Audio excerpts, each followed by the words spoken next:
Anita, Muhammad Yasin sebagai panel kita pada hari ini. Para pembentang kajian peringkat daerah Keningau tahun 2021 serta penonton yang dikasihi sekalian. Selamat datang ke kajian tindakan peringkat daerah Keningau tahun 2021, pelaksanaan kajian tindakan semasa pandemik COVID-19. Sebelum saya memulakan sesi pembentangan kita pada hari ini, bolehnya kira saya memperkenalkan dulu panel kita pada pagi ini. Okey, jadi kita ada dua panel.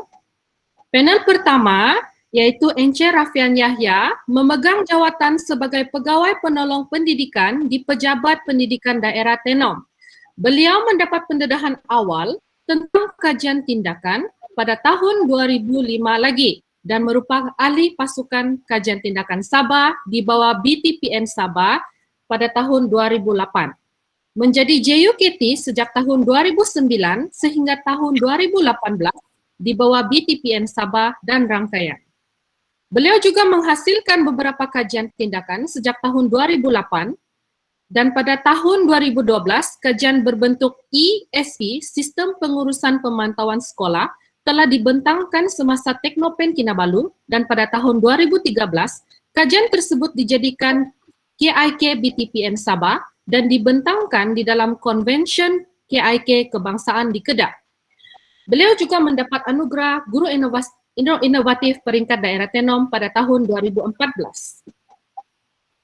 Okey, panel seterusnya. Panel kedua kita iaitu Puan Anita Muhammad Yasin, Guru Cemerlang dalam bidang bakery dan pastry, College Vocational Keningau. Beliau merupakan pembentang Let's Do Innovation peringkat kebangsaan 2021 dan mendapat perak.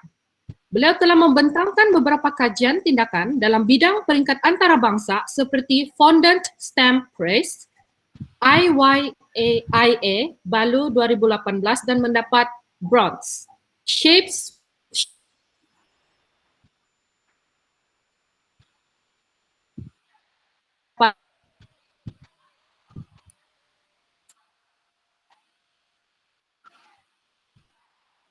anugerah emas.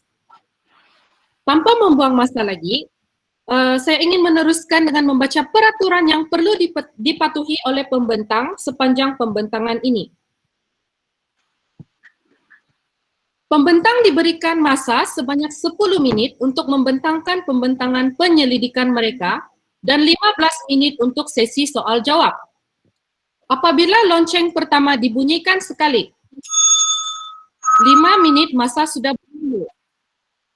Apabila lonceng dibunyikan sebanyak 2 kali, maka sesi pembentangan sudah tamat. Apabila lonceng dibunyikan sekali selepas pembentangan tamat, 2 kali, sesi soal jawab akan dimulakan. Lonceng akan dibunyikan 2 kali lagi menandakan sesi soal jawab telah berakhir. Diharap para pembentang dapat membentang dengan jayanya. Tanpa melengahkan masa, saya menjemput pembentang pertama, yaitu Saudara Valerie Wervan Primus dengan tajuk Pembelajaran Berasaskan Projek dalam meningkatkan minat murid tahun 3 dalam tajuk Susunan Planet. Dipersilakan.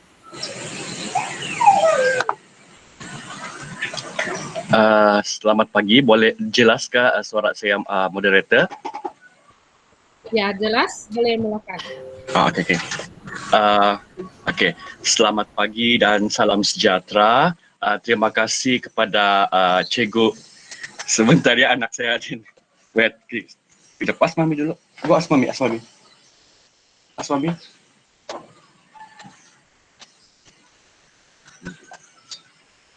Terima kasih kepada Cikgu Tracy Ng. Selamat pagi kepada semua yang berusaha dua ahli panel di bilik selari 3 ini, Puan Anita dan juga Encik Puan Anita Muhammad Yasin dan juga Encik Rafian Yahya. Okey, hari ini saya akan berkongsikan mengenai dengan kajian tindakan yang telah saya lakukan di sekolah saya sendiri, iaitu SK Tuari Taut. Dan tajuk kajian tindakan saya ini adalah kaedah pembelajaran berasaskan projek PBP dalam meningkatkan minat murid tahun 3 UMS di SK Tuari Taut Keningau. Sebelum itu, izinkan dahulu untuk saya memperkenalkan diri saya. Nama saya Valerie Willebon Primus dan sekarang ini saya berkhidmat di Sekolah Rendah Tuari Taut Keningau. Kita ke slide yang seterusnya. Slide ini adalah abstrak kajian dan abstrak kajian ini boleh juga didapati di dalam laman web Kajian Tindakan Daerah Keningau dan saya rasa saya tidak perlu baca kajian tindakan ini sebab kita boleh sama-sama tunggu. Sebentar ya. Sorry saya ambil mas sekejap. Asmami dulu. Go Asmami, go. Ya.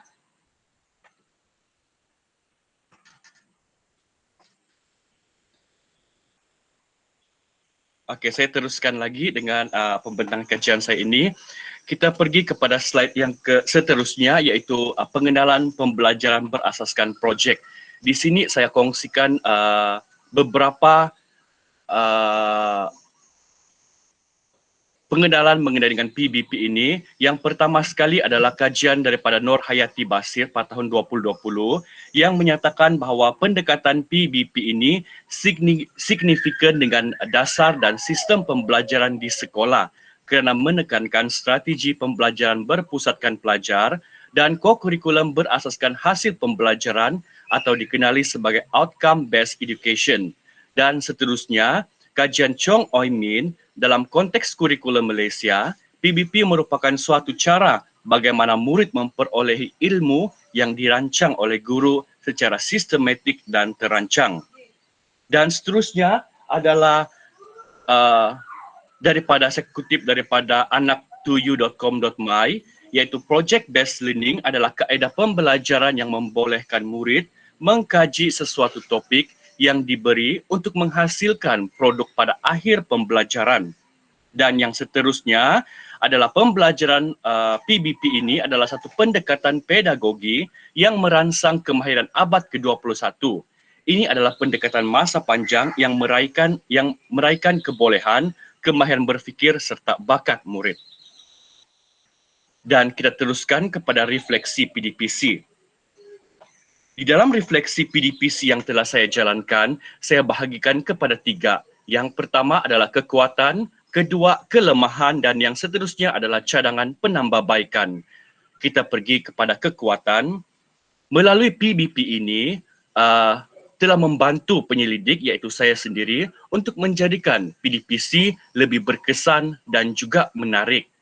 Seterusnya, hubungan guru, murid dan ibu bapa lebih mesra kerana guru, murid dan ibu bapa saling berkomunikasi dan bertukar pendapat.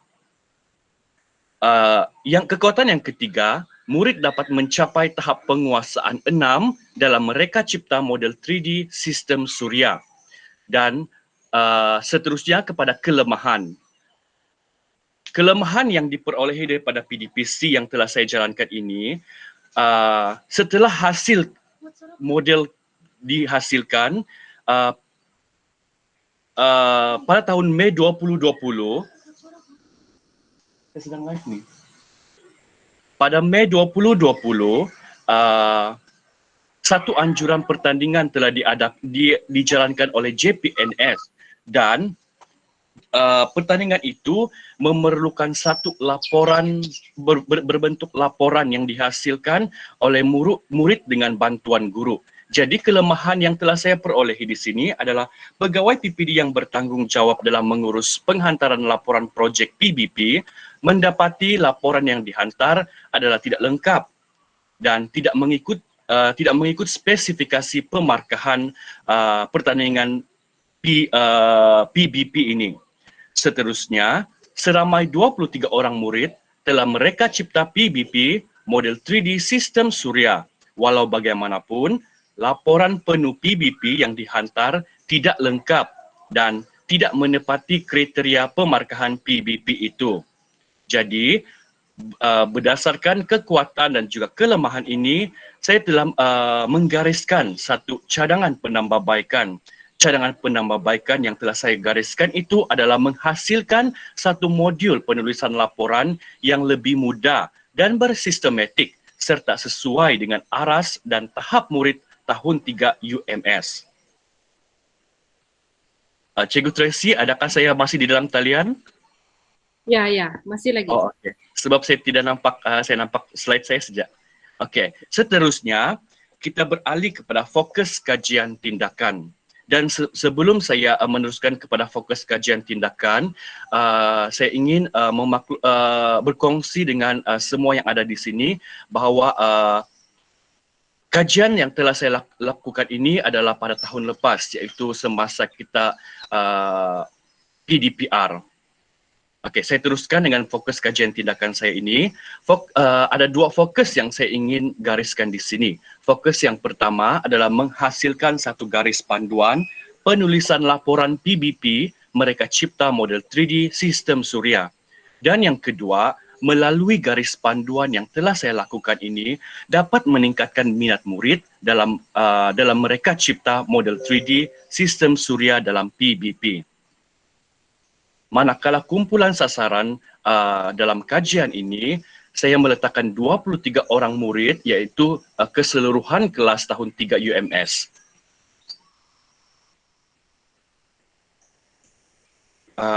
Seterusnya adalah tinjauan awal saya.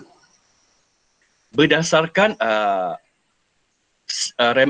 senarai semak rekod penghantaran projek dalam jadual satu ini, daripada 23 murid kelas 3 UMS, seramai 15 orang murid telah memperolehi TP6, manakala selebihnya adalah TP5. Bererti tahap penguasaan ini adalah tahap penguasaan yang tinggi sebab murid sudah boleh mereka satu model, boleh mereka cipta model 3D melalui sistem PBP ini. Penyelidik telah menggunakan buku panduan pentaksiran PBD edisi 2019 yang telah dikeluarkan oleh KPM untuk menetapkan tahap penguasaan murid ini. Daripada temu bual, tidak formal juga, murid menghantar video serta menghasilkan projek model 3D ini ke dalam grup WhatsApp kelas. Walau bagaimanapun, seperti yang saya kongsikan tadi, laporan PBP yang dihantar hanya menjelaskan nama susunan planet itu sahaja dan penerangan lain tidak dijelaskan oleh murid sejajar dengan tidak seperti skema penilaian PBP yang diperlukan. Seterusnya, objektif kajian saya. Di sini saya bahagikan objektif kajian saya kepada dua. Yang pertama adalah objektif umum.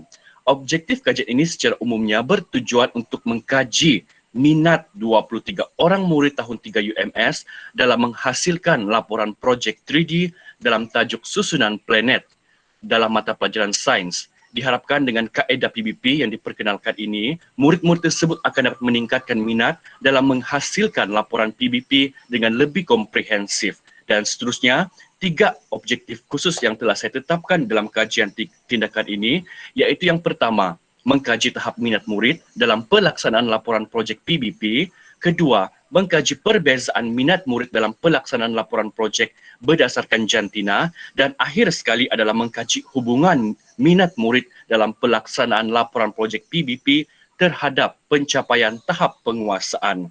Dan di sini adalah fasa pelaksanaan kajian. Saya bahagikan fasa pelaksanaan kajian ini kepada 4. Fasa pertama adalah fasa perancangan. Seperti yang kita dapat lihat melalui slide PowerPoint ini, langkah perancangan yang pertama adalah tindakan guru untuk memberi surat makluman berkenaan dengan PBL. Seterusnya, guru akan membuat senarai semak penerimaan makluman berkenaan dengan surat makluman daripada ibu bapa. Ini melalui grup kelas. Dan seterusnya, guru akan menerangkan langkah-langkah pelaksanaan projek mencipta sistem suria ini melalui laman WhatsApp. Dan seterusnya adalah tindakan guru. Sorry Cikgu Valerie, masa 10 menit telah tamat. Oh, okey. Sorry. Jadi, sorry ya Cikgu. Okey, tidak apa. Oke, Seperti tadi uh, masa diberi 10 menit.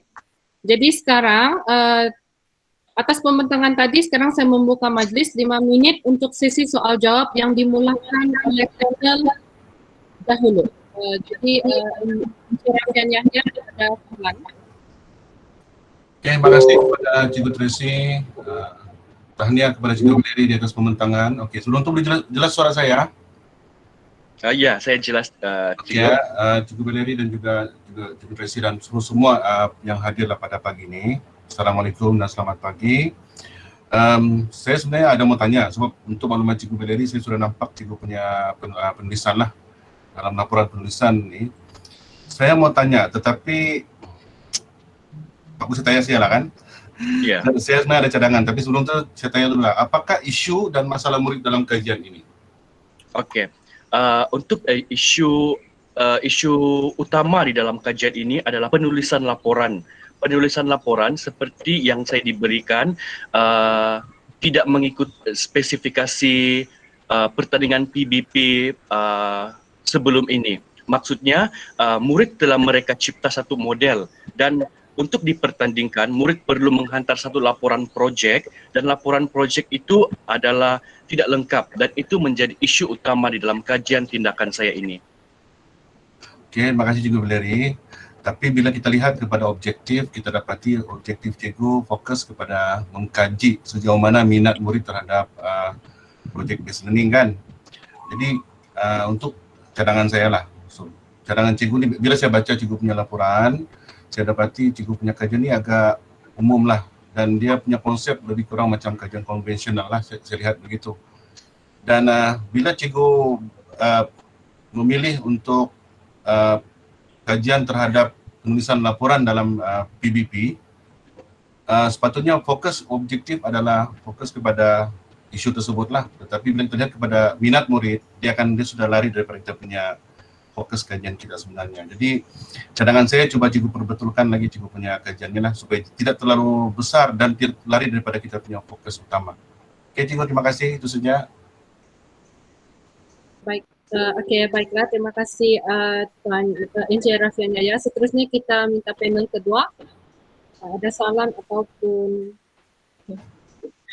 Assalamualaikum dan selamat pagi. Selamat pagi Cikgu Valerie. Okay. Ya, selamat pagi Cikgu Anita.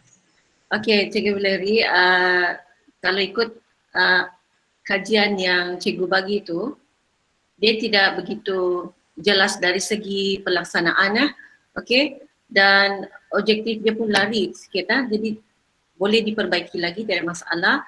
Okey, dari segi penulisan slide, okey, kalau boleh kita mau slide itu simple saja, bukan padat dengan ayat macam tu, kena simple dan ringkas sahaja, tidak perlu padat-padat begitu. Kemudian dari segi gangguan tadi, walaupun itu tidak dikira, tapi actually dia akan merubah mood seseorang bila membentang. Jadi pastikan Cikgu Valerie next time bila bentang biar dalam keadaan yang aman supaya mood pun smooth sahaja. Okay. Jadi untuk kajian Cikgu Valerie, perbaiki lagi, masih banyak yang perlu diperbaiki. Saya rasa dari pelaksanaan dan juga dia punya analisis itu perlu dimantapkan lagi. Boleh ya Cikgu Valerie? Boleh Cikgu Anita. Okey, terima kasih. Okey, terima kasih panel. Memenangkan kita masih ada berbaki masa lagi. Ada penonton yang ingin mengutarakan soalan kah? Okey, kalau tidak kita boleh pergi next pembentang. Tidak kan? Okey. Okey, tanpa melengahkan masa lagi, saya ingin menjemput pembentang kedua iaitu Saudara Oliver Dean John dengan tajuk pembentangannya Meningkatkan Kemahiran Pelajar Tingkatan 4 Yale dalam menjawab soalan kertas 2 Sains SPM melalui kaedah MASK. Ingin saya ingatkan lagi sekali lagi, peserta diberikan 10 minit saja ya, kalau jadi kena cuba bentang dengan secepat mungkin. Oke, jadi sekarang kita mempersilakan Saudara Oliver Dean John untuk membuat pembentangan.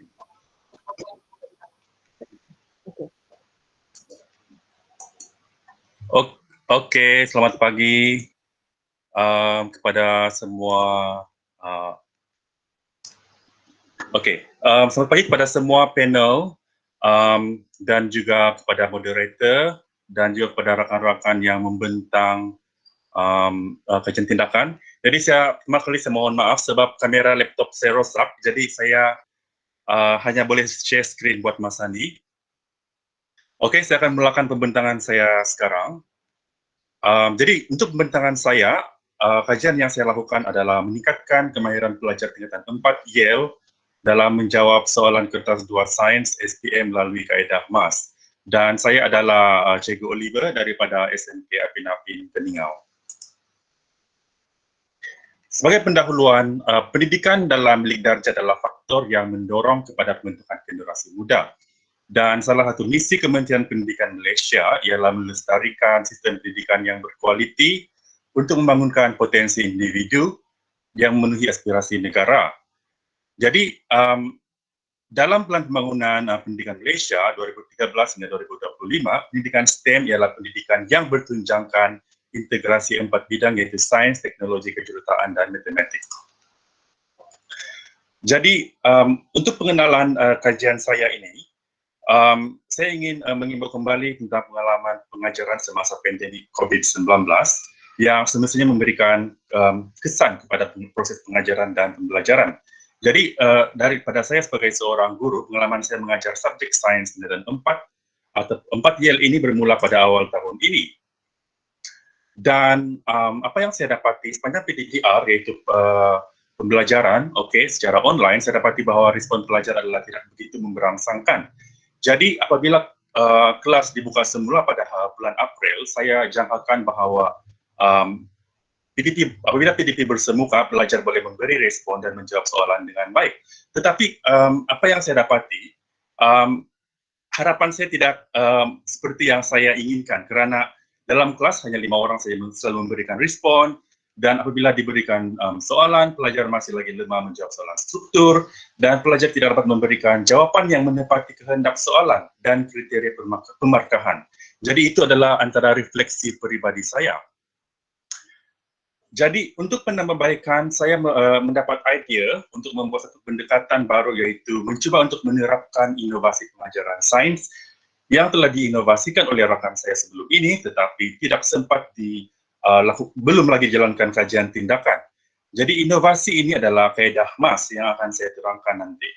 Jadi kaedah MAS ini dapat memantapkan teknik membina hujah dan menjawab soalan-soalan yang melibatkan isu, masalah atau situasi.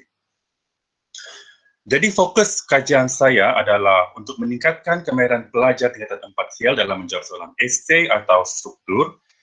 Dan kerana kemahiran pelajar untuk menjawab kertas 2 ataupun soalan struktur ini pada pendapat saya masih lemah, ya, kerana mereka masih kurang mahir dalam memberi pendapat atau ulasan tentang isu ataupun soalan dalam soal kertas 2.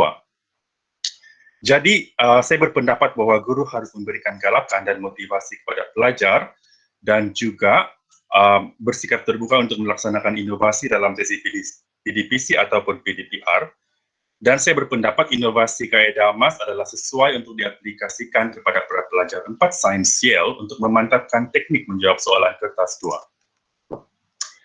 Jadi isu keprihatinan, apabila kesan jika tidak dibimbing, pelajar akan terbiasa menjawab soalan kertas 2. Mereka tidak akan terbiasa. Jadi pelajar tidak dapat dilatih memberi jawapan yang bernas, dan apabila mereka tidak dilatih menjawab soalan kertas 2 dengan betul, mereka akan mendapat markah yang rendah dalam pemeriksaan SPM sebenar.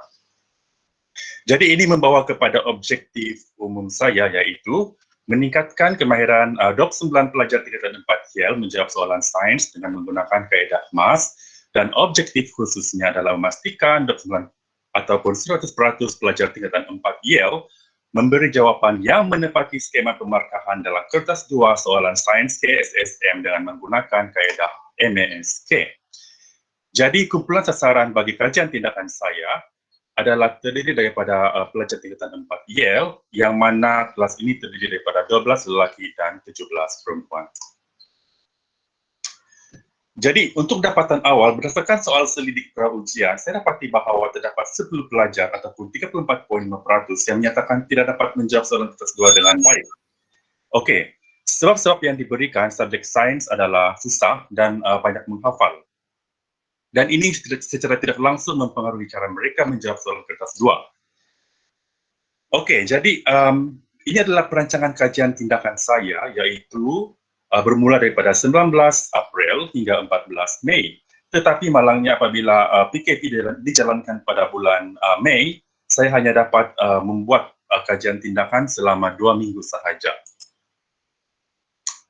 Jadi strategi pelaksanaan kaedah MAS ini, okey, untuk pengenalan kaedah MAS ini telah diperkenalkan sebagai satu inovasi oleh guru SMK Binapi iaitu Cikgu Clarena dan Cikgu Erika semasa program inovasi STEM pada tahun 2020. Di sini saya terangkan tentang pelaksanaannya. MAS ini adalah akronim untuk masalah, E akibat, S sebab dan K kaedah.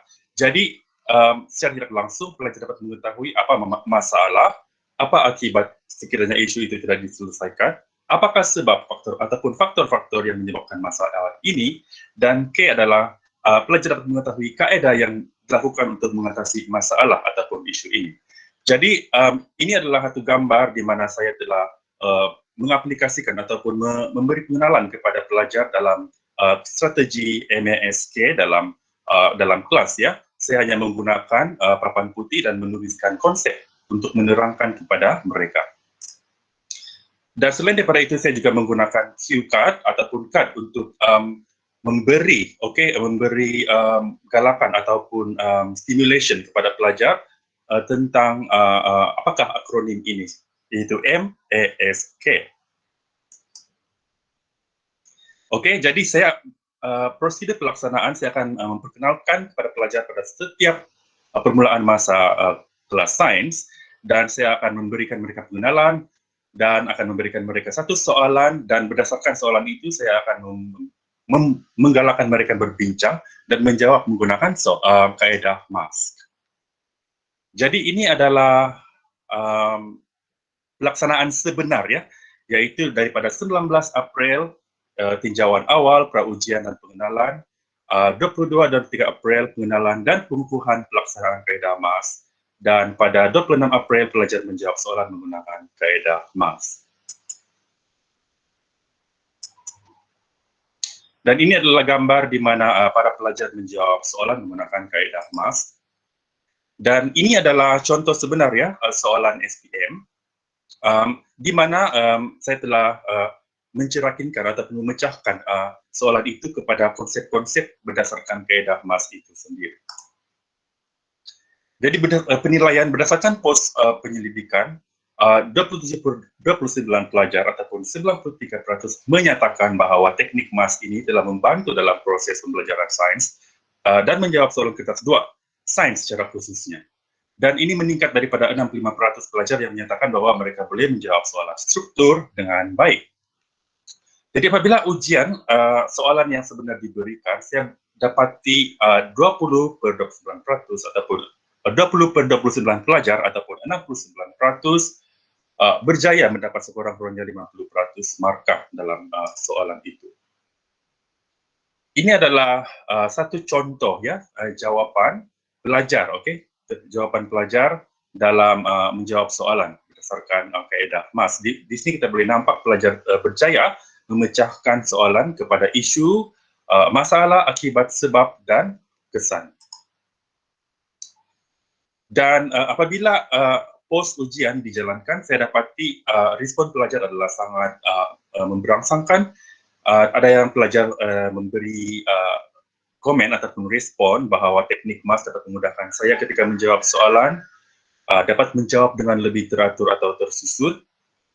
MAS senang diingati dan senang untuk dijawab, serta senang untuk berbincang dengan rakan atau guru, dan teknik MAS banyak membantu saya dalam pelajaran sains dengan membantu saya berfikir secara hebat. Dan penilaian adalah berdasarkan ujian pos penyelidikan, 27/29 pelajar ataupun 93% menyatakan bahawa teknik MAS ini telah membantu dalam proses pembelajaran sains, dan berdasarkan tugasan 69% berjaya menjawab sekurang-kurangnya 50%, mendapat 50% daripada markah soalan struktur itu. Dan walaupun belum berjaya memastikan bahwa 10% pelajar berjaya menjawab soalan dengan pencapaian minima, saya bersyukur karena sekurang-kurangnya pelajar telah didedahkan dan dapat mengaplikasikan kaedah MAS dalam proses menjawab soalan sains. Oke, Cikgu. Ya, Terima kasih Cikgu atas pembentangan Cikgu. Seterusnya diberikan masa 5 menit untuk sesi soal jawab dimulakan oleh Tuan Rafian Yaya. Oke, terima kasih kepada Cikgu Tracy. Tahniah kepada Cikgu Oliver. ya terima kasih Cikgu Rafian. Tahniah berjaya melaksanakan kajian dengan MAS lah. Sebenarnya kalau ikut pertanyaan banyak saya mau tanya nih Cikgu, tapi saya coba tanya sedikit-sedikit lah, tanya Cikgu jawab Baik, ya, betul. Oke, untuk inovasi MAS nih, dalam penulisan Cikgu juga ada beritahu bahwa MAS adalah inovasi daripada guru sains yang lain, betul? Iya. Oke. Teknik yang sama lah, kaedah yang sama lah untuk MAS nih. Oleh guru Ya, sains. kaedah yang sama, tetapi kelas yang berbeza. Dan inovasi ini belum dilaksanakan kajian tindakan sebelum ini. Belum ada laporan kajian tindakan yang dijalankan untuk inovasi ini. Oh, maksudnya ini cuma penyeragaman ataupun dia cuma pengembangan projek yang telah dibuat sebelum ini lah? Iya, betul. Oh, maksudnya sekiranya, Cikgu cadangan saya lah, sekiranya MAS ini adalah inovasi dari guru sains yang lain, Cikgu adaptasi dalam Cikgu punya PDP lah. Iya, Jadi, betul. Kalau Cikgu boleh ambil MAS tuh sebagai satu asas, sekiranya Cikgu buat sedikit pengubah-ubah yang lebih kreatif yang mungkin boleh menjadi inovasi itu adalah Cikgu boleh juga sebenarnya, tidak masalah. Terus sekarang ini kalau kita lihat sekarang nih, bila Cikgu bawa hasil inovasi online dalam PDP Cikgu, bila berjaya, dia memberi nilai tambah kepada guru yang telah membuat sebelumnya lah. Tapi sekiranya Cikgu buat satu pengujian yang lebih kreatif, yang lebih menampakkan impak lebih besar terhadap Cikgu punya PDP, itu lagi menarik sebenarnya Cikgu. Iya, oke. Terima kasih atas cadangan itu. Ya, satu lagi tentang objektif, saya agak keliru sedikit nih, sebab dalam kertas 2 sains kan, adakah semua soalan berstruktur? Semua soalan berstruktur, cuma saya mungkin tertinggal pas pandang bahwa soalan 10, 11, dan 12 saja ya. So, kena spesifik Cikgu, untuk kajian tindakan kena spesifik. Fokus kepada kalau sekiranya soalan struktur yang melibatkan MAS tadi itu, fokus yang itu saja supaya kita tidak terlalu. Bila di kertas 2 kan, kertas 2 semua sama kan ini. Jadi pertanyaan saya lah.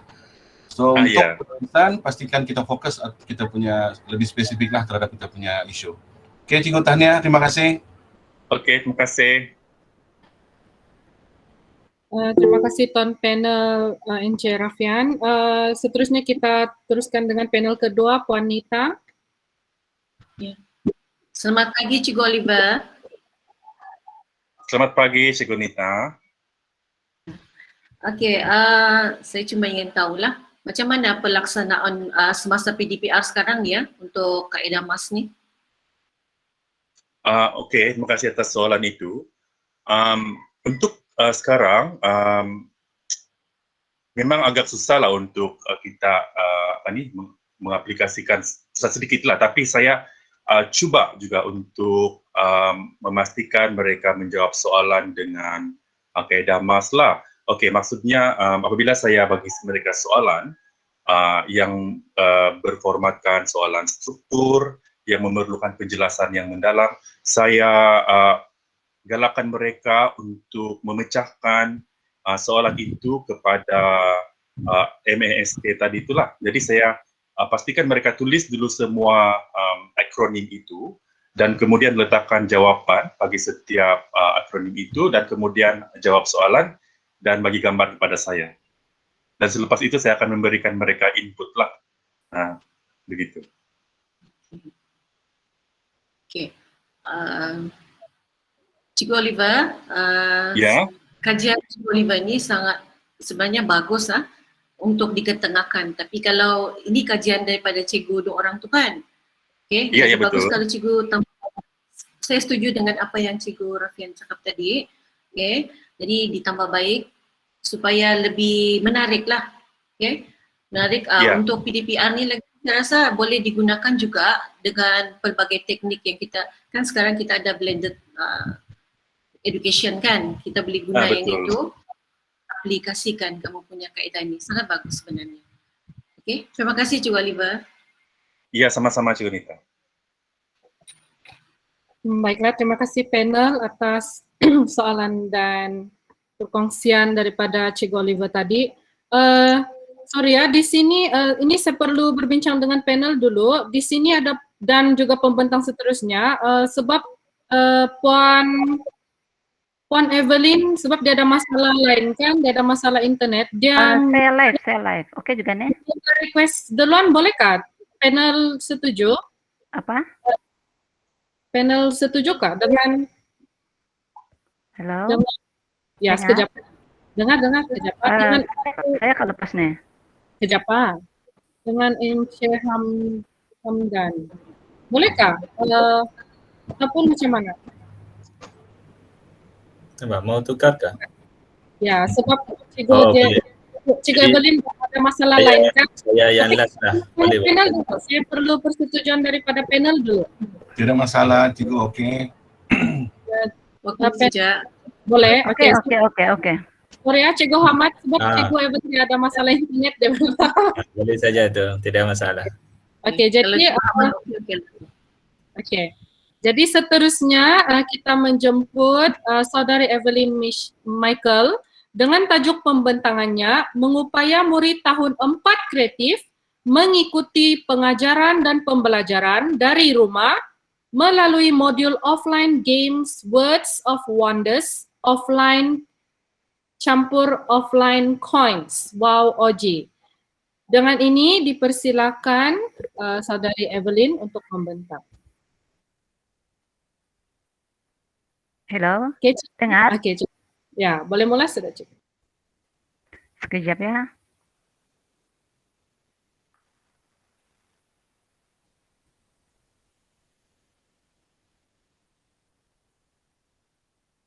Adakah slide saya nampak?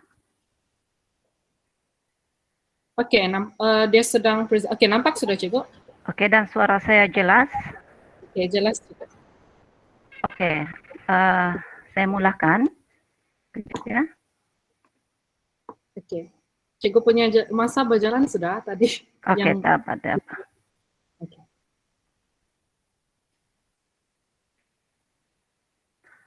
Oke, saya selamat pagi semua. Oke, saya Evelyn Michael dan saya dari SK Apin Keningau. Oke, saya tak dapat besar slide ini sebab dia sudah setting masa. Oke, so saya minta maaf.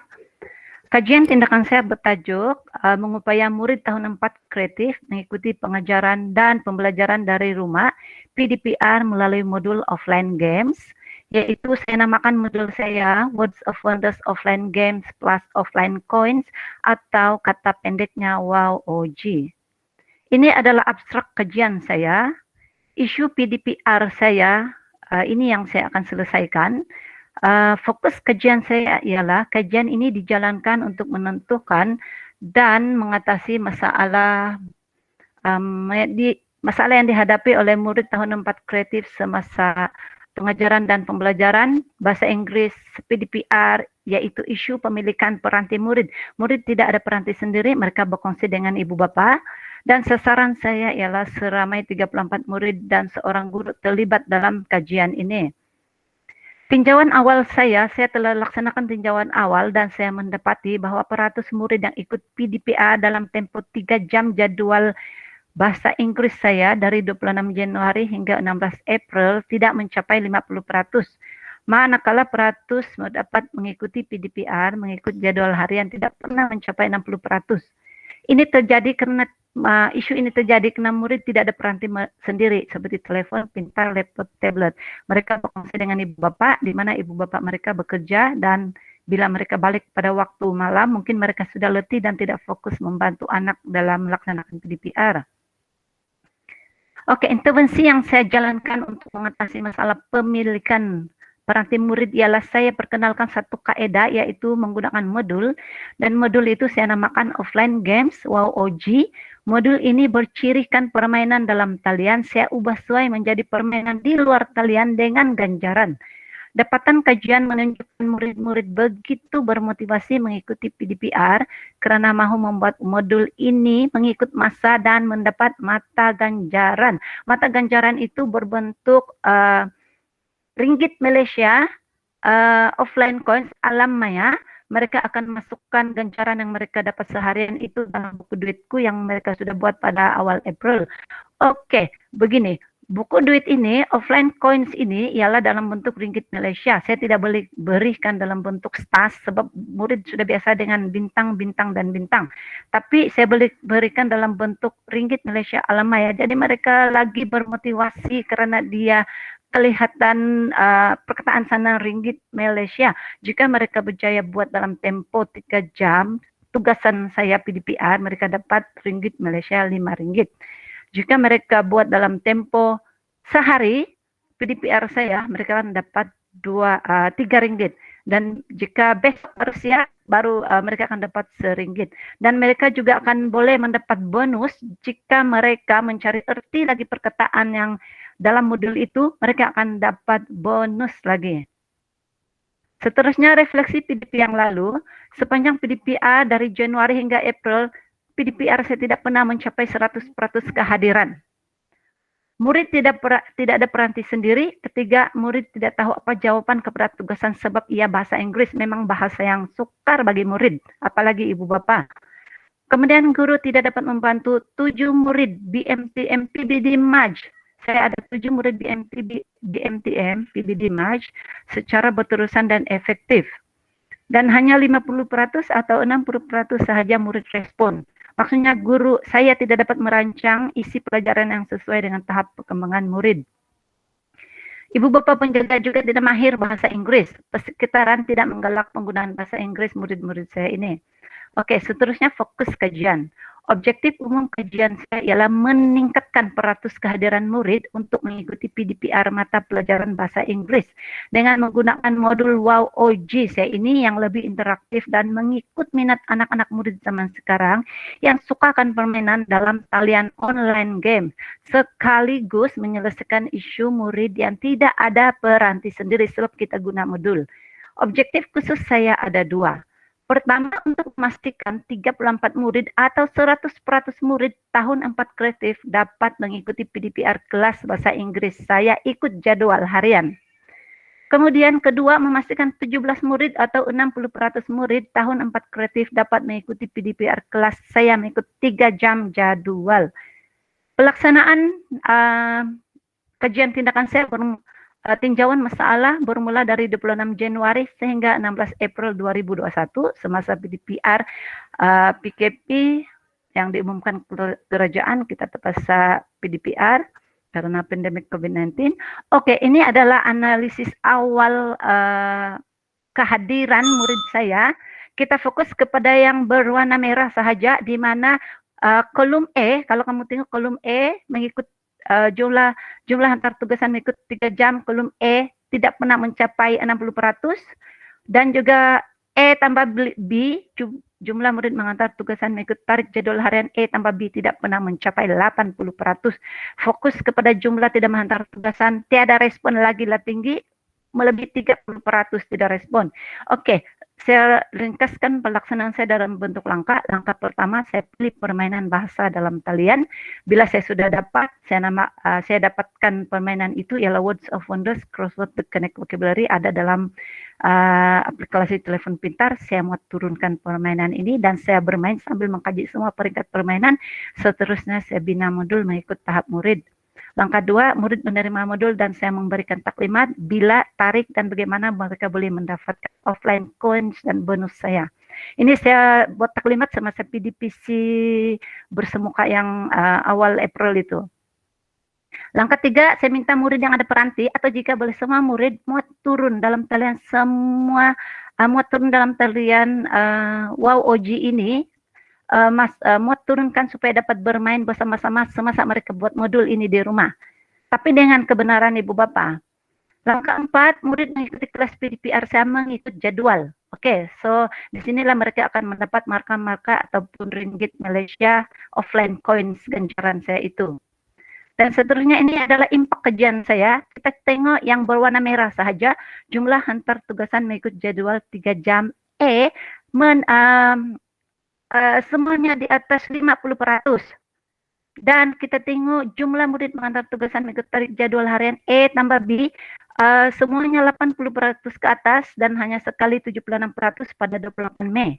Oke, jumlah tidak hantar tugasan kita lihat sana telah menjadi kosong. Yang tadi itu semua 30% sekarang sudah menjadi kosong.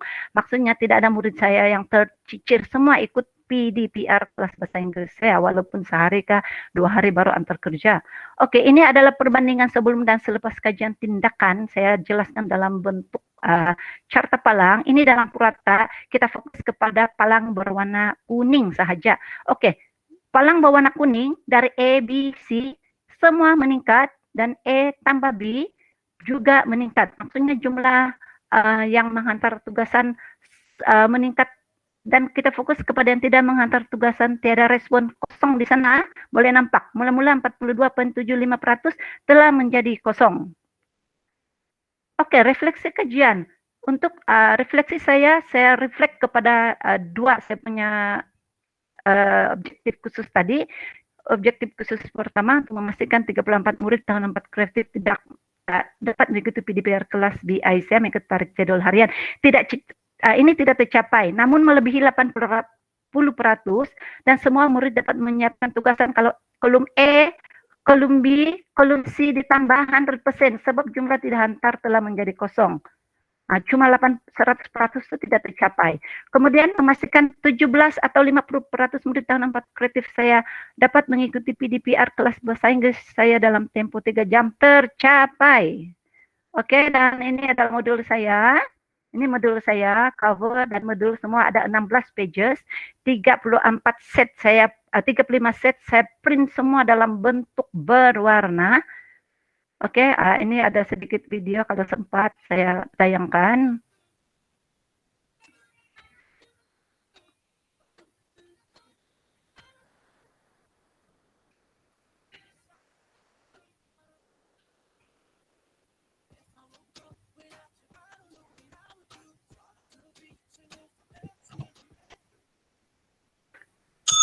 Oke, sekian terima kasih.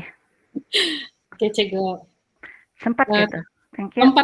Tepat Mas Sada. Oke, terima kasih pembentang ketiga, Saudari Evelyn Michelle. Sekarang nih kita buka masa 5 menit untuk membenarkan panel kita. Yang pertama yaitu Tuan Rafia Yaya untuk memberi soalan. Oke, terima kasih Cikgu Tracy. Ataupun Cikgu Anita mau komen duluan. Nah, boleh juga. Cikgu Anita mau komen duluan. Ataupun saya komen saya duluan lah. Boleh juga lah. Okay. Duluan. Oke, saya duluan lah. Oke, pertama sekali saya mengucapkan tahniah kepada Cikgu Evelyn Michael kerana telah mencari macam mana cara supaya murid dia datang dalam masuk dalam kelas PDPR lah. Berdasarkan data yang saya lihat tadi memang menarik sebab banyak berlaku perubahan dan peningkatan dari segi kehadiran murid dalam mata pelajaran bahasa Inggeris lah. Cuma satu juga Cikgu Evelyn, saya mau tanya pasal apa yang menarik dengan apa tu tadi tu wow OG tu, sama ada itu aktiviti yang menarik ke ataupun itu offline coin yang menarik? Kena bagi duit betul kan ya ataupun duit offline saja? Oke, begini. Apa yang menarik, ada dua menarik di sini. Yang pertama, bagi murid yang ada download itu Wow OG dalam aplikasi telepon pintar, adalah sama dengan modul saya sama. Jadi mereka akan bermain perkataan sama, game sama, dorang main online, lepas itu pada masa yang sama, dorang transfer pergi modul saya. Oke, itu bagi murid yang ada handphone tahu, yang tidak ada peranti sendiri. Di kelas saya cuma ada 16 orang ada peranti sendiri. Maksudnya 18 orang tidak ada peranti sendiri, fungsi dengan ibu bapa. Jadi yang tidak ada peranti itu mereka akan bermain modul itu dan dia adalah sama dengan apa yang dimainkan oleh rakan mereka yang ada handphone. sama. Dan apa yang menarik yang kedua ialah mata ganjaran itu saya sudah terangkan dalam kelas. Mata ganjaran itu kalau kita biasa main games kan, kalau kita main games setiap kali kita mencapai satu peringkat permainan itu kita akan mendapat coins kan. Tapi jika murid itu bermain modul, mereka akan mendapat mata ganjaran offline coins dalam bentuk ringgit Malaysia alam maya. Saya sudah jelaskan ini hanyalah simbolik. Saya bukan berikan duit betul-betul. Tapi mereka akan mereka ada buku duitku macam buku duit 555 tuh. Mereka akan tulis berapa mereka dapat seharian, siapa paling banyak mereka akan dapat hadiah. So hadiah lah dia punya ganjaran sebenarnya kan juga Ben? Ya memang hadiah, bukan dalam bentuk ringgit Malaysia. Ringgit lah. Maksudnya untuk cikgu selesaikan cikgu punya isu ni, cikgu pukul rata lah ni kan, bukan untuk yang tidak hadir saja. Maksudnya semua ada ni 34 murid kan? Ya, semua 34 murid. Okey lah. Tahniah cikgu. Terima kasih. Oke, baiklah, terima kasih panel 1. Sekarang dijemput panel 2 kita untuk membuat soalan, untuk tanya soalan. Morning, Cikgu Evelyn. Ya, good morning. Okey, sangat menarik offline games ni. Ini offline kan? Ya, offline. Ada dalam bentuk modul lah. Modul lah. Okey, jadi pelajar yang tiada peranti yang menunggu ibu bapa dia pulang baru dapat main tu, baru dapat explore. So dia akan tunggu malam baru orang buat lah begitu? Tidak sebab semasa di PC saya ada jelaskan sana tadi dalam modul saya itu ada tarik. Jadi jangan tunggu ibu bapak, ikut jatuh tarik. Begitu. Oh, macam jadi tu. malam baru dorang hantar gambar lah. Siang dorang pada waktu siang mereka sudah buat, dan malam bila ibu bapak dong balik baru dong hantar gambar lah atau apa bukti yang menyatakan mereka ada buat. Sebab jika tidak mereka tidak akan dapat itu offline coins. Okey. So itu ganjaran dia lah dapat offline coins. Tapi Ya, setakat betul. ini semua pun buat juga kan. Maksud saya tengok daripada dapatan Cikgu Evelyn ni 82% lah dia punya peningkatan. Sebelum tu hanya 42.75. Ya, betul. Ya, sangat bagus Cikgu Evelyn. Macam saya pun mau explore itu game tau. Saya tertinggal satu slide tadi, dia itu ada kajian seterusnya, lepas ini saya akan buat yang grammar, tapi konsep sama lah. Okay. Well done Cikgu Evelyn. Thank you. Thank you. Oke, baiklah. Maka dengan itu tibalah sudah kita untuk pembentangan bagi pembentang yang terakhir. Dengan itu saya ingin menjemput pembentang yang terakhir yaitu Muhammad Fadil dengan tajuk pembentangannya membantu tahun 4 minat dalam melakukan PDPR melalui kaedah PPT alternatif. Dengan itu saya mempersilakan Saudara Hamad.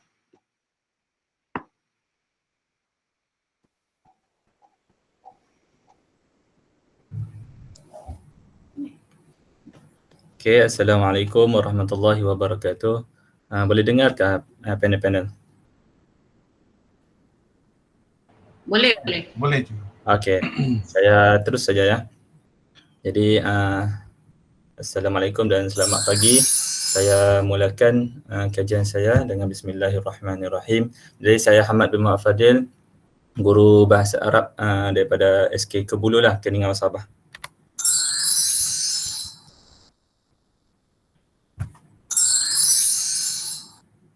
Okey, tajuk kajian saya adalah membantu tahun 4 minat dalam melakukan PDPR melalui kaedah PPT alternatif. Macam mana PPT alternatif ni? Okey, saya akan terangkan kemudianlah. Okey, antara refleksinya adalah refleksi pengajaran dan pembelajaran yang lalu, markah rendah dalam peperiksaan. Jadi banyak markah yang peperiksaan sebelum PKP tu rendah-rendah sahaja.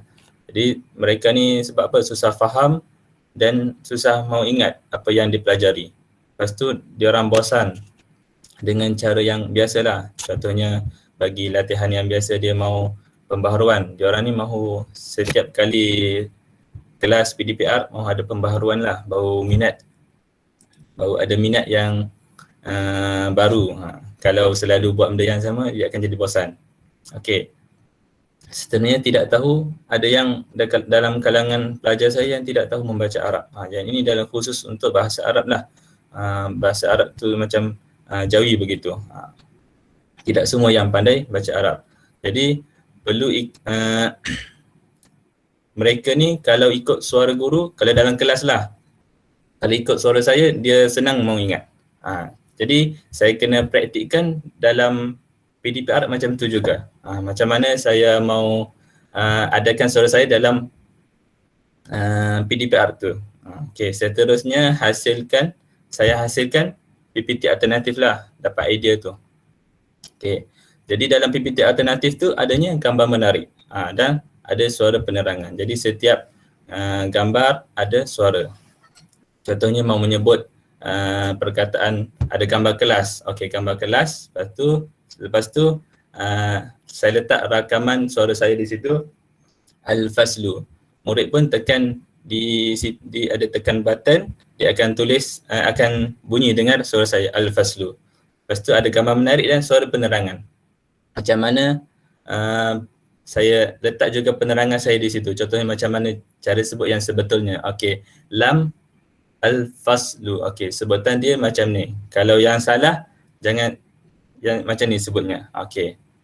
Jadi bukan sahaja sebutan saya, ada juga penerangan saya di situlah. Di dalam PPT ni adalah PowerPoint lah, PowerPoint alternatif. Yang mana PowerPoint ni lagi bagus lah daripada yang biasa saja, yang kosong, yang tiada suara atau gambar lah.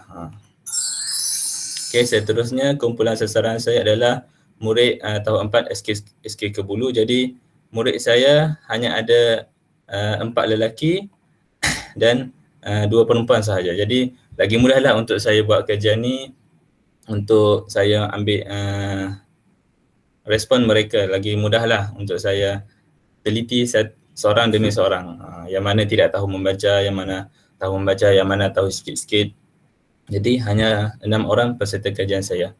Okey, seterusnya objektif umum saya adalah meningkatkan kemahiran membaca 6 orang murid saya ni dan memperbaiki dan meningkatkan kemahiran membaca. Jadi ada yang langsung tidak boleh membaca, jadi peninglah kepalakan bagi latihan dalam bahasa Arab, tetapi tiada penerangan daripada guru, jadi susahlah kan mau dia orang baca sendiri sebab dia orang ada yang tidak pandai membaca. Jadi saya perlu bagi penerangan tu daripada diri saya sendirilah, bagi suara. Lepas tu lebih memberikan tumpuan kepada aktiviti tu. Menarik perhatian murid untuk belajar. Jadi bila ada suara saya sendiri, dia orang akan, mungkin dia orang lama tidak berjumpa dengan saya kan, jadi mungkin rindu itu ada, jadi maulah dengar suara saya. Dan seterusnya saya cepat sikit, objektif khusus iaitu memastikan 100% untuk 100% mereka untuk buat aktiviti tu dan buat kerja tu. Maknanya dia orang boleh membaca lah, walaupun tidak tahu membaca tapi dia orang ikut suara saya, jadi tahu apa yang dia orang belajar hari itu. Dia orang ni kadang-kadang dia orang kadang-kadang ni sudah tidak pandai baca tetapi boleh ingat dan apa yang mereka dengar. Itu salah satu kaedah lah. Lepas tu memastikan separuh lah, 3 daripada 6 orang tu untuk dapat membaca petikan tu, dapat membaca huruf ataupun perkataan atau petikan. Lepas tu memastikan 2 orang dapat mengingat. Jadi tidak ramailah yang boleh mengingat tu dalam kelas saya, dalam 2 orang saja macam tu yang betul-betul boleh ingat apa yang saya ajar. Ingat itu yang nombor 2 lah, yang pastinya mereka faham, mereka tahu sikit-sikit. Okey, jawab masalahnya, ujian pra mengenal pasti tahap kemahiran membaca bagi setiap murid. Seterusnya murid tahun 4 ni sebenarnya mempunyai masalah membaca dan murid-murid kurang memberi perhatian. Yang ini sebabnya saya guna kaedah yang biasa dahulu dan saya tukar kepada kaedah yang PPT alternatif ni lebih menarik minat mereka lah. Seterusnya pelaksanaan aktiviti saya. Aktiviti pertama memperkenalkan PPT alternatif ni. Jadi macam mana saya memperkenalkan PPT alternatif ni, saya PM seorang-seorang, ibu bapa tu guru, ibu bapa murid. Jadi bagi tahu macam mana nak download PowerPoint software mana yang sesuai. Jadi lepas tu mudahlah mereka nak guna. Lepas tu aktiviti kedua tu mereka membuatlah latihan tu. Kalau ada masalah boleh tanya saya. Okay. Aktiviti satu tu dalam PPT tu juga ada latihan. Jadi mereka boleh buat di situ sebagai pengukuhan untuk mereka. Jika ada masalah mereka akan tanya. Saya akan tanyalah macam mana ni. Okey. Ada juga yang saya bagi inilah link-link untuk masuk laman web. Untuk contohnya live worksheet, dia boleh hantar kerja dapat markah terus. Okay, seterusnya aktiviti 2 ni. Jadi yang tidak faham akan nak membuat PPT tu, nak gunakan PPT, saya akan ajarlah satu persatu. Jadi diorang lama-lama faham. Jadi ini adalah keputusan ujian pra dan ujian pos. Ada yang tengok itu kan mula-mula ujian pra tidak boleh baca 2 orang. Lepas tu boleh baca, semua boleh baca. Maknanya walaupun dia orang tengok tu tidak boleh baca sendiri tapi dia boleh ikut suara saya. Okey. Lepas tu yang ini yang boleh baca semua.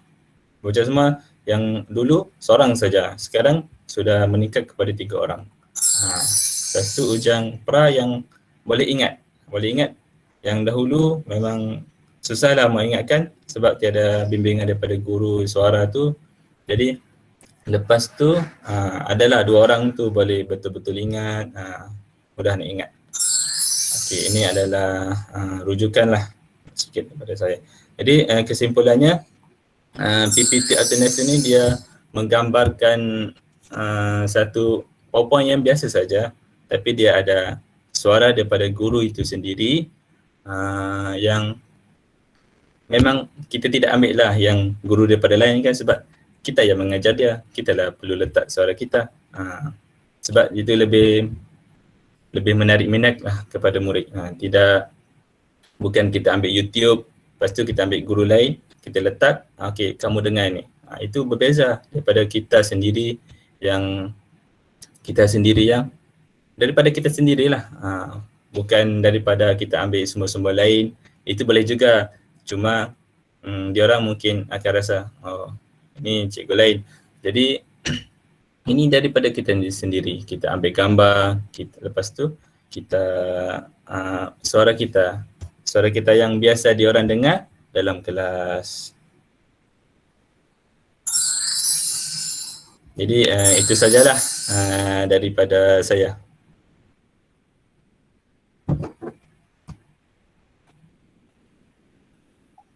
Okey, sudah. Okey, sudah. Okey. Terima kasih diucapkan atas perkongsian tadi. Okey, jadi sampai sudah pembentangan terakhir untuk sesi daripada Encik Hamad bin Muhammad. Jadi kita mempersilahkan panel lah untuk memberi soalan. Kita kasih wanita dulu lah nih kali. Okey. Okay, Assalamualaikum Ustaz Hamad. Ya, waalaikumsalam. Okay. Ikut apa yang telah Ustaz Hamad bentangkan tadi ya, sangat membantu pelajar. Okay, jadi means dia bukan ambil daripada YouTube, daripada Ustaz sendiri yang buat. Ya, daripada kita sendirilah. Ya, suara sendiri. That is good. Okay. Ini ada satu kajian yang menarik saya rasa sebab belum pernah lagi saya dapat daripada mana-mana. Okay, this one is good. Jadi boleh ditambah baik lagi lah pada masa akan datang. Okay, dan pelajar pun tertarik dengan aplikasi ini kan. Okay, walaupun dia hanya menggunakan PPT saja, PowerPoint saja. Okay. Saya mau tunjuk yang PowerPoint itu. Saya mau tunjuk tapi laptop saya tukar laptop saya yang sebelum ni ada masalah lah, saya tidak boleh tunjuk. Patutlah. Itu mau tunjuk sebenarnya ada masalah lagi tadi. Ya, tapi tidak dapat kan? Tidak dapat lah itu. Kalau boleh tunjuk lagi best tu. Ya, kalau dapat masukkan dalam dokumentasi yang hantar nanti. Hantar lagi baguslah. Ada macam dia kurang sikit gambar kan? Nanti saya hantar tu. Ya, ya.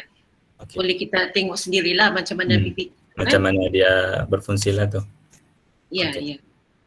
Okey, terima kasih Ustaz Ahmad. Okey, sama-sama. Terima kasih panel kita Puan Nita. Seterusnya kita beralih kepada panel Tuan Rafian Yahya untuk soalan. Okey, terima kasih Cikgu Tracy. Assalamualaikum Ustaz Ahmad. Ustaz kan? Waalaikumsalam. Ya.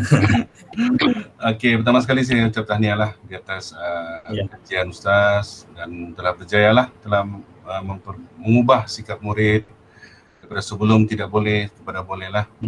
Jadi itu sebenarnya satu kejayaan. Jadi ini sebenarnya satu makluman juga lah kepada semua pengkaji.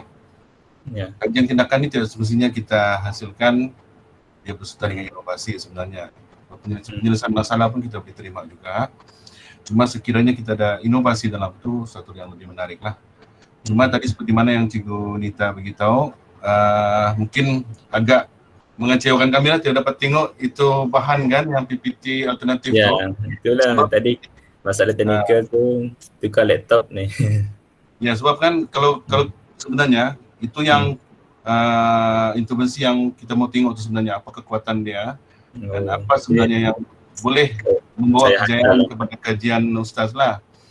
Okey, tapi sebelum tu saya ada pertanyaan sedikit lah tentang isu dalam melaksanakan. So di SK Kebulu ni jauh ni SK Kebulu kan? Ya, dia masalah jugalah internet tu, tapi saya ada jugalah masalah. Ada yang ibu bapa tidak boleh download yang aplikasi PPT tu. Jadi saya tukarkan PPT tu kepada gambar semua. Adalah 2-3 orang, 1-2 orang saja. Jadi saya rakam ikut WhatsApp, rakam suara saya. Okey. Okey, itulah saja caranya lah saja. Jadi macam mana cikgu Ustaz memantau ataupun dapat respon daripada murid itu? Sebab dalam objektif Ustaz tadi, murid kita mau dia boleh buka murid untuk membaca apa kan? Jadi itu yang kita mau tengok. Macam mana Ustaz pantau dia orang boleh juga baca? Yang saya suruh mereka sebut melalui WhatsApp, aplikasi WhatsApp. WhatsApp tu. Jadi saya dengar suara mereka, itu lagi bagus lah sebenarnya. Guna PPT dan guna WhatsApp juga dalam satu masalah. Okey, jadi adakah boleh percaya Ustaz sama ada mungkin ada bantuan ibu bapa, kakak, abang kah untuk dia mungkin dia tulis sebab dia dalam bahasa Arab kan, dia tulis dalam tulisan Arab. Jadi mungkin dia ubah, mungkin ada abang ataupun adik atau abang ataupun kakak ataupun ibu bapa yang tahu tentang bahasa Arab, dia tulis dalam Rumi pula. Jadi mudah dia baca dalam WhatsApp betul pula. Tapi sebenarnya dia bukan baca tulisan Arab tu. Bagi saya lah, saya boleh detect yang suara dia orang tu baca betul atau tidak. Dari suara saja saya boleh detect lah. Kalau yang baca salah tu saya boleh tahu juga. Contohnya Al-Qa'ah, dia orang baca Al-Qa'ah ke, contohnya tidak cukup sebutan huruf tu, saya boleh detect daripada suara mereka. Okey. Ini Ustaz perlu ambil perhatian juga. Ya, sebab biasanya panel ni dia mau bukti, dia mau apa? Betul ke tidak ni? Okey. Ya, jadi kena untuk laporan Ustaz tu kena nyatakan juga apa detail lah. Supaya bila kita baca, kita tengok, kita nampak bahawa memang betul-betul berjaya lah Ustaz punya kajian ni. Jadi akhir sekali tahniah di atas kejayaan ni dan sekiranya ada cadangan penambahbaikan akan datang, buatlah yang terbaik lah. Okey. Tahniah Ustaz. Okey, terima kasih Puan Nita dan Cik Rafian. Okay.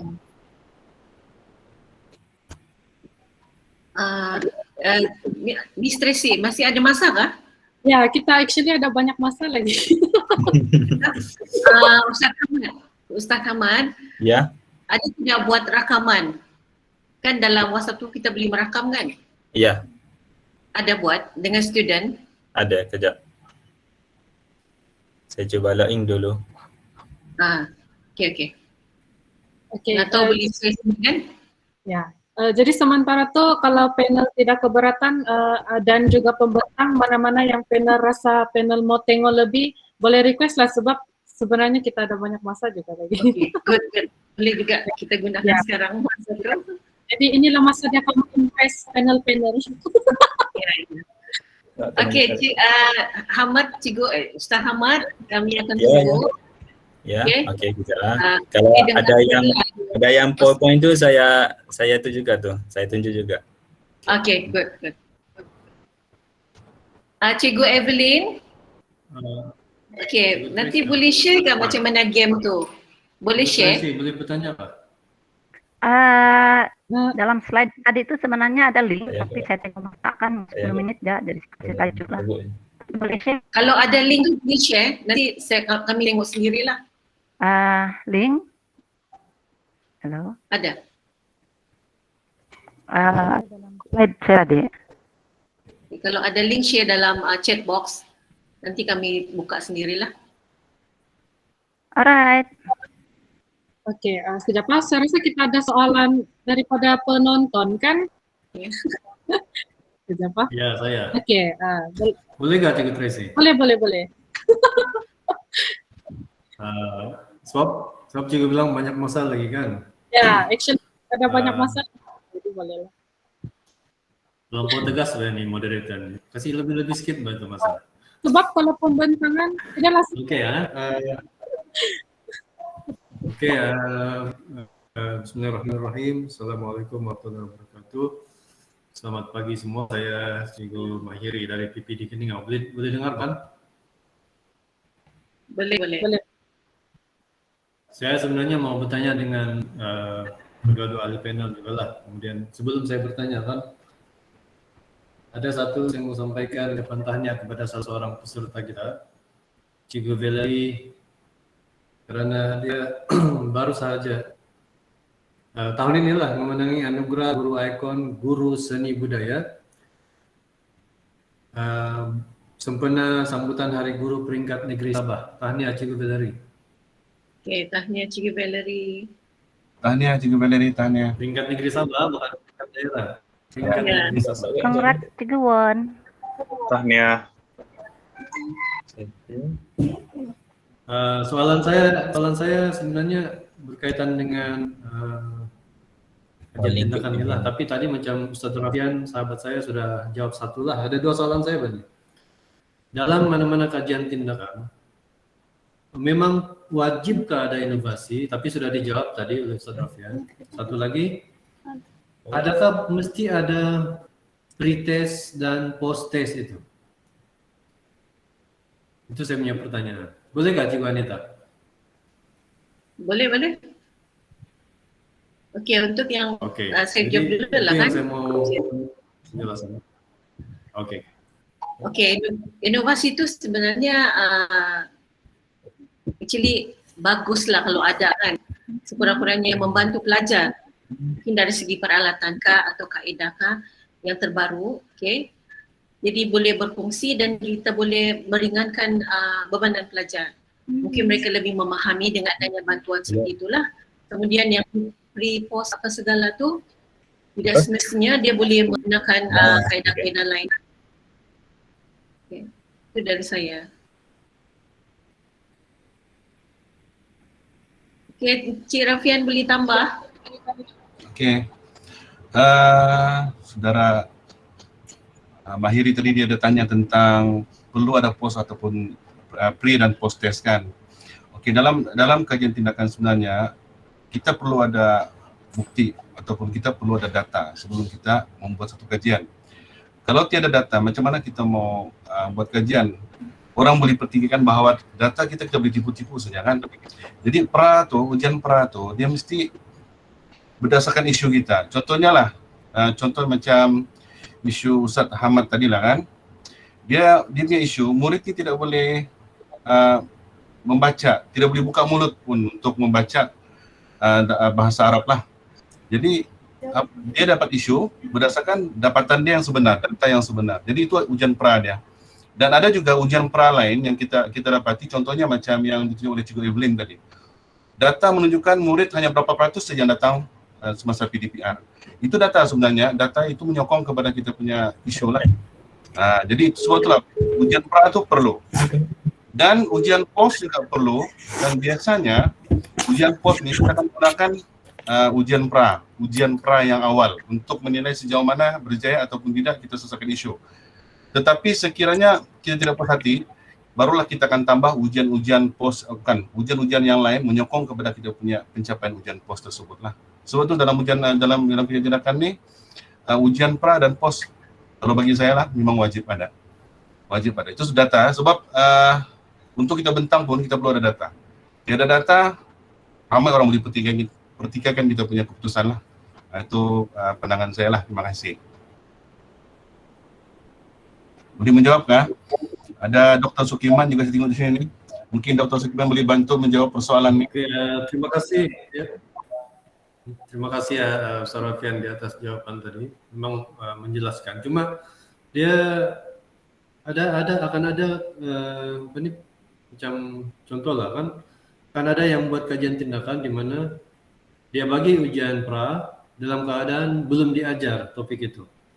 And then selepas diajar baru dia bagi lagi satu ujian. Jadi macam kalau saya malah kalau sudah diajar mesti ada peningkatan. Jadi macam mana cara kita mau mengelak yang begini? Dia biasanya isu kita dapat dalam PDP kita dalam masa kita mengajar, bukan sebelum kita mengajar. Selepas PDP baru ada berlaku isu-isu dalam pengajaran pembelajaran. Nah, baru nyatakan isu. Kalau belum diajar itu bukan isu, itu namanya dia suka-suka saja, dia orang bilang dia buat hipotesis kah? Dia andai kalau saya guna ni budak akan pandai ni. Padahal dia tidak guna benda tu budak akan pandai juga sebab dia cuma berdasarkan hipotesis, dia bukan berdasarkan dapatan data awal dalam ujian pra lah. Itu jawapan saya lah, Cikgu Mahir. Dalam grup ni saya tengok ada Dr. Sukimana, mungkin Dr. Sukiman boleh bantu untuk memberi penjelasan tentang pertanyaan Cikgu Mahir tadi lah. Saya rasa jelas sudah. Terima kasih lah.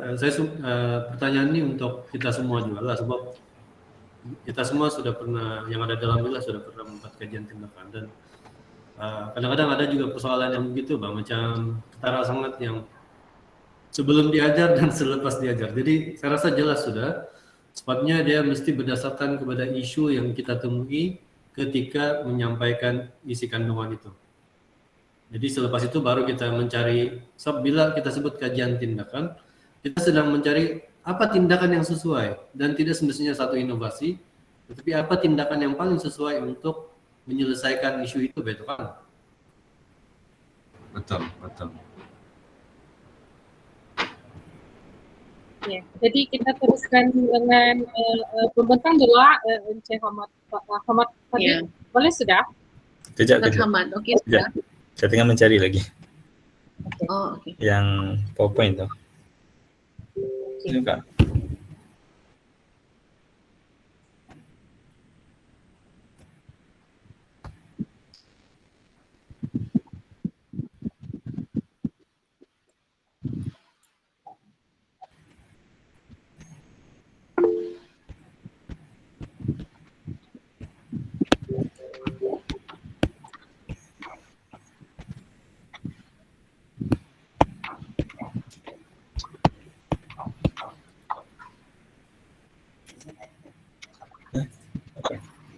Ada.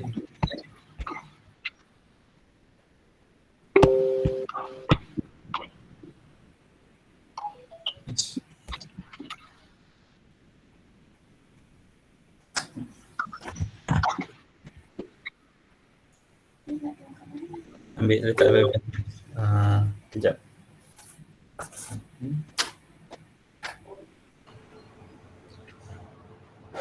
Mana tu Cikgu Evelyn? Oh, dia dapat tayang kan dia punya apa tu bahan dia kan. Wow, OG tu. Tayang boleh sini, tapi maksud saya itu link, Mbak. Oh, Saya tidak mahir yang buat link tuh. Tapi saya boleh live di sini lah kalau mau tengok. Bolehlah sementara. boleh live saja. Boleh live pun okey juga. Sementara. Oke. Ya. Sementara tunggu Ustaz Ahmad. Ya.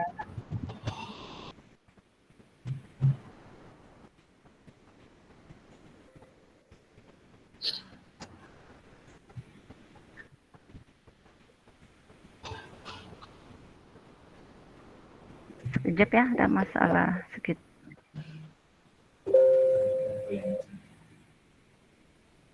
Buat dalam file apa? Okey.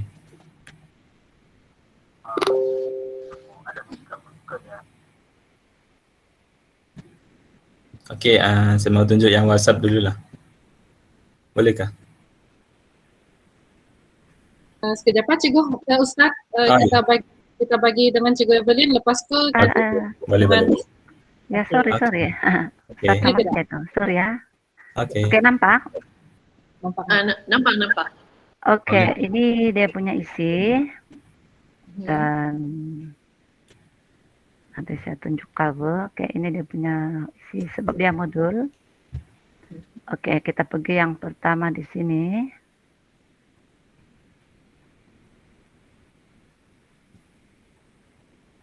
Oke, boleh nampak? Boleh. Oke, date nih kosong, tapi di modul murid sudah ada date. Ada tarik sudah. Kemudian apa yang mereka perlu buat ialah, di sini muka surat pertama ini mereka hanya ada offline coins RM2 sebab hanya ada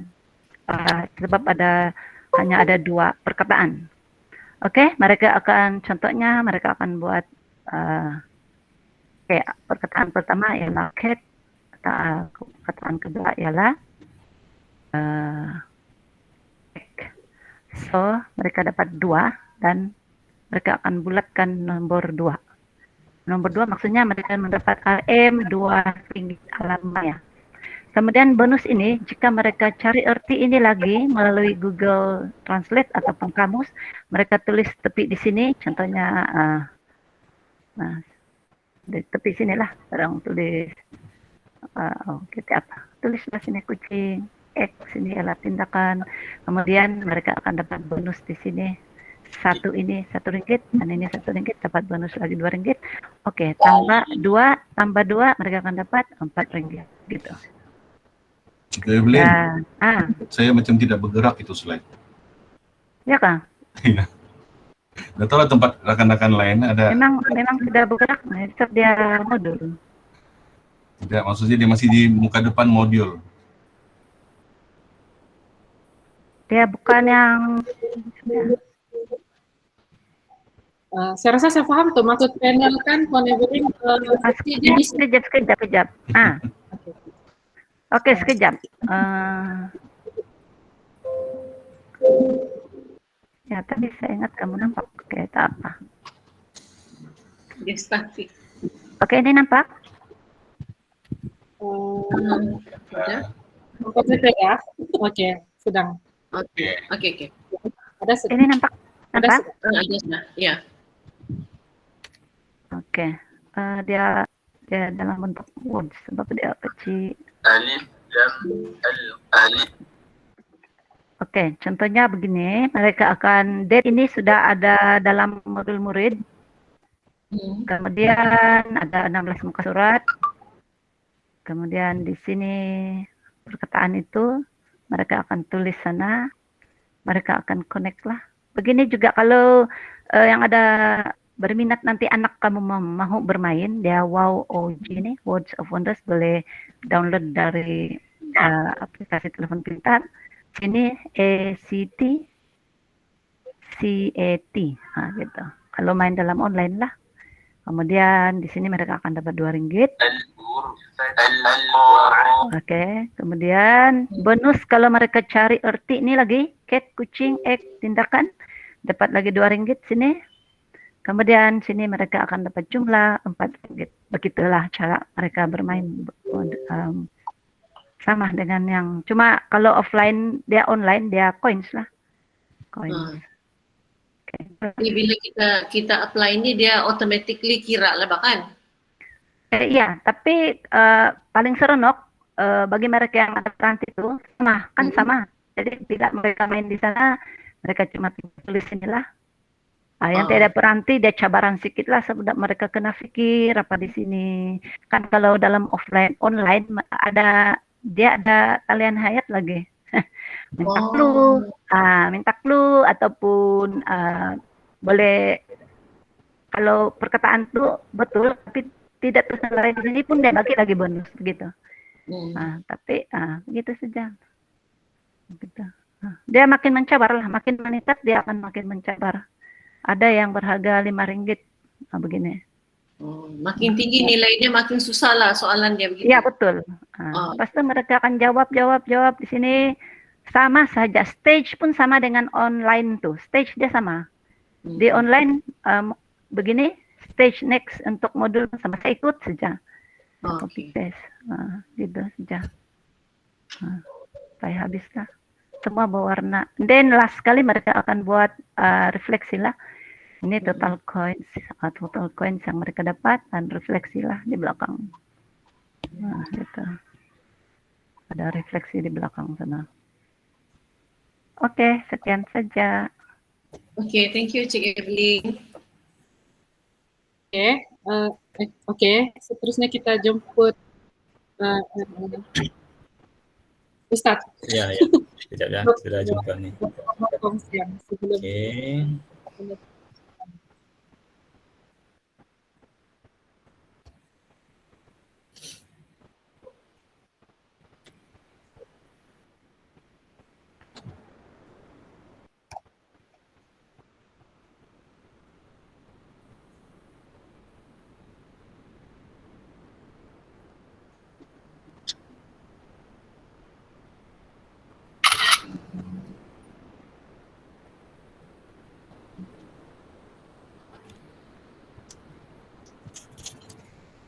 Sekejap ya, tidak boleh tekan share lagi ni.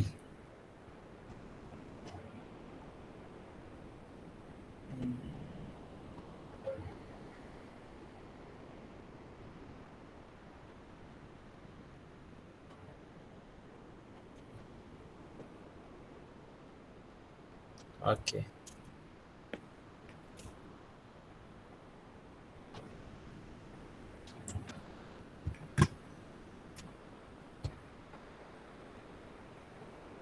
Okey, jadi ini yang saya tunjuk PPT dululah. PPT.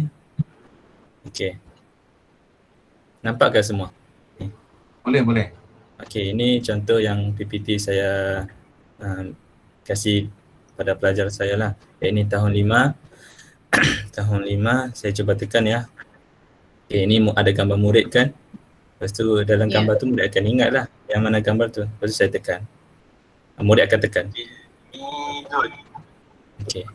Dia boleh ulang berapa kali dia maulah. Okey. Lepas tu seterusnya contoh yang lain lagi. Tawilun. Okey. Tawilun. Panel boleh dengar tak yang rakaman tu, boleh kan? Boleh. Okey, saya tunjuk yang penerangan pula ya, saya terang. Okey, contohnya yang penerangan tu saya letak di sinilah, saya tulis tekan sini untuk penerangan. Jadi macam mana lagi jelas lah mau sebut dia.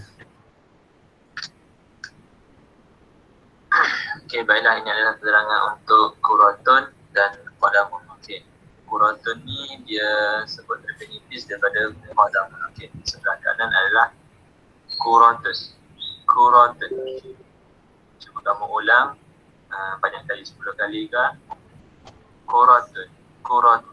Okey, tengok beza dengan Ustaz sebut Qadamun. Dia tebal, lebih ke dalam. Cuba kamu tengok gambar tengkuk tu dia lebih ke dalam. Dia ada anak panah dua. Qadamun. Kalau Quranton dia hanya anak panah satu. Ustaz boleh tanya ke Ustaz? Ya. Untuk bahasa Arab ni kan, ya. Adakah murid-murid Ustaz ni sudah boleh baca Al-Quran ataupun boleh baca, boleh mengaji lah? Oh, ada yang boleh, ada yang tidak boleh. Jadi yang tidak boleh tu macam mana orang boleh kenal huruf ataupun sebutan ya? Ini sajalah cara dia dengar dan sebut. Dia cuma main ingat dari segi bentuk tulisan, dengar dia sebut macam tu. Dia orang tengok gambar tu, lepas tu sebut. Maknanya tahulah Qadamun tu contohnya kaki. Dia orang daripada segi pendengaran dululah. Sebab PDPR kan susah mau ajar dengan untuk pada membaca dengan PDPR tu saya rasa sangat susah lah. Kita dengar depan-depan baru boleh. Okey, saya akan tunjuk yang respon murid lah, yang WhatsApp tu. Okey, sekejap. Okey, ini pelajar 5 lah, tapi dia tidak boleh download yang PowerPoint ni. Dia kata maaf Ustaz, tidak dapat di handphone saya. Lepas tu saya tukarkan kepada gambar semua. Okey. Saya tukar, dia mudah saja ni. Tukar kepada PDF, lepas tu hantar kepada murid. Ya, sama saja kaedah dia, macam PPT jugalah. Cuma dia orang boleh download gambar kan. Okeylah tu. Tidak boleh download aplikasi yang PPT ni agak berat lah. Kalau lepas boleh download tu memang boleh guna, tapi tidak boleh download, kalau tidak boleh download PPT tu memang tak boleh nak buka lah. Jadi saya hantar gambar saja. Lepas tu okey, saya macam mana, okay, ni suara dia orang lah, cek. Lepas tu saya bagi setiap gambar tu kan, saya letak suara saya di sini. Okey. Sekejap.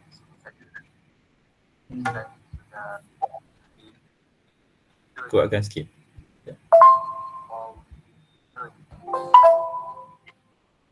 Setiap gambar tu saya guna inilah. Okey. Lepas tu dia orang balas. Okey, dia orang balas. Okey, dia orang respon.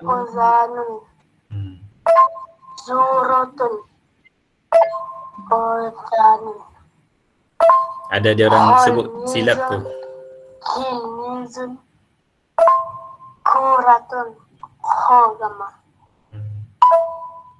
Okey, itulah saja yang boleh saya tunjuk. Ada lagi yang lain tapi tidak dapat cari tu. Tidak ingat nama dia orang. Sebab banyak saya ajar tahun 3, 4, 5, 6 semua ajar. Ada yang tu lah. Okey. Terima kasih Ustaz. Okey. Belajarlah daripada saya. Okey. Jadi saya tutup lah kita punya majlis ni. Okay. Jadi terima kasih atas perkongsian semua pembentang pada hari ini. Okay, ada pantun yang saya mau kongsi di sini. Kalau ada sumur di ladang, boleh kita menumpang mandi.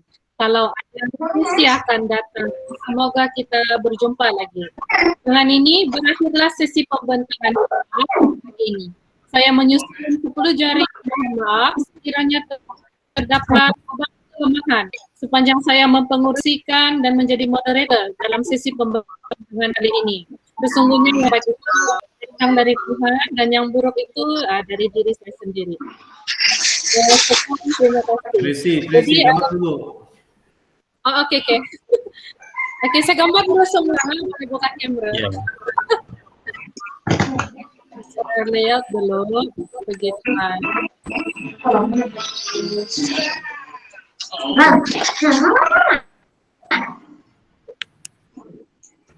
Okey. Memang kita mau dengar sekarang. One, two. Okey.